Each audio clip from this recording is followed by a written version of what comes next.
மாரியின் அபிஷேகம் மாம்சமான யாவர் மேலும் அதிகமாய் பொழிந்திடுமே, ஆவி நிரப்பிடுமே.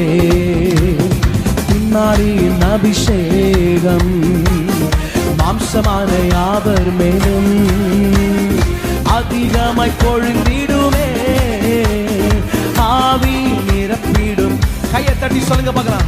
அக்கினியாய் இறங்கிடுமே, அக்னி நாவாக அமர்ந்திடுமே, பெரும் காற்றாக கை தட்டி ஜீவநதியாக பாய்ந்திடுமே.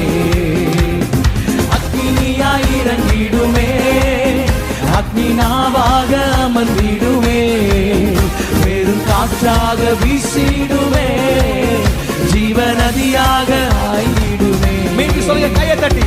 அக்கினியாய்